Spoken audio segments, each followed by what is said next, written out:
شادا غرنگ غمخور وی سر بلند بخت پر هر نور وی سر بلند بخت پر هر نور وی چې د شادا غرنگ غمخور وی سر بلند بخت پر هر نور وی سر بلند بخت پر هر نور وی چې د شادا غرنگ غمخور وی سر بلند بخت پر هر نور وی سر بلند بخت پر هر نور وی چې د قاب قوسین راتاسم نو د چا پر وطن بشي داسم چې د قاب قوسین راتاسم نو د چا پر وطن بشي داسم د پزړه توسدم بپور وی سر بلند بخت پر هر نور وی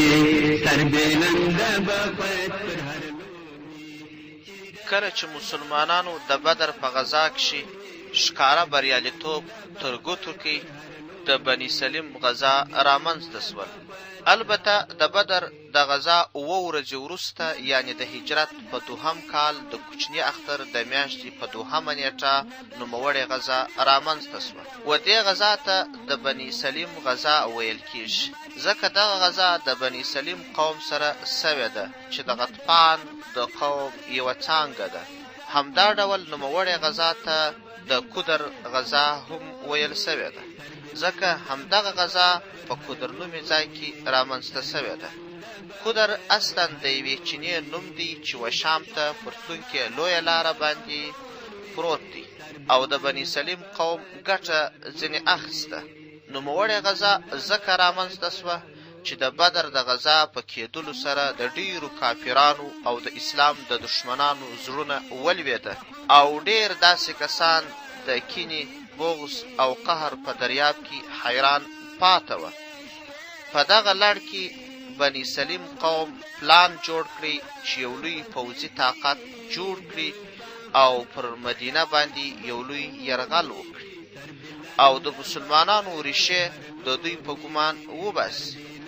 خو د څښتن تعالی جل جلاله اراده داسې نه وه بلکې د دوی دغه شوم پلان به د دې لامل کیږي چې دوی به د ناورین پر ټغر کښېنوي او د تل لپاره دوی به د نظامي وړتیا او میړانې څخه بې برخې سي.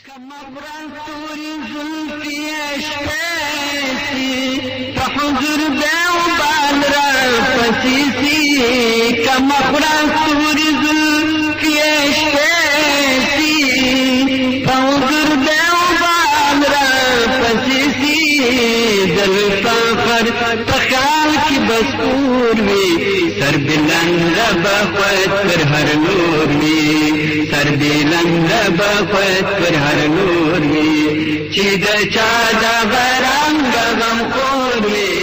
سر بلند بخت پر هر نور وی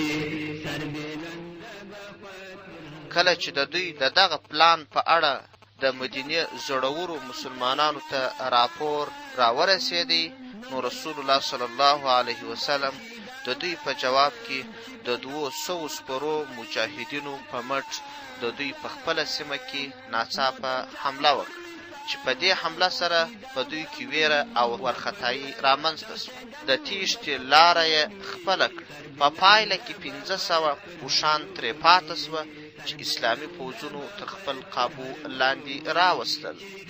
رسول الله صلی الله علیه وسلم د دغه اوښانو څخه د الله جل جلاله د لارښوونې سره سم 5مه برخه بیله کړه. پاته برخې یې د مجاهدینو ترمنځ وویشلې چې هر تن ته 2 اوښان ورسېده. همدا ډول په دغه غزا کې یو تن د یسار په نامه غلام ونیول سو چې بیا رسول الله صلی الله علیه وسلم آزاد کړ. د غزا تر پای ته رسېدو وروسته رسول الله صلی الله علیه وسلم په همهغه ځای کې 3 ورځې پاته سو بیا بیرته د مجاهدینو سره مل و مدینې منورې ته راستون سو. د یادونې وړ ده چې په دغه غزا کې هم د رسول الله صلی الله علیه وسلم د نشتون له امله د مدینې منورې انتظامي چارې و عبدالله بن ام مکتوم ته وسپارل شولې، کوم چې په زیاتو غزاو کې رسول الله صلی الله علیه وسلم د دغه ویاړ څښتن کړی و.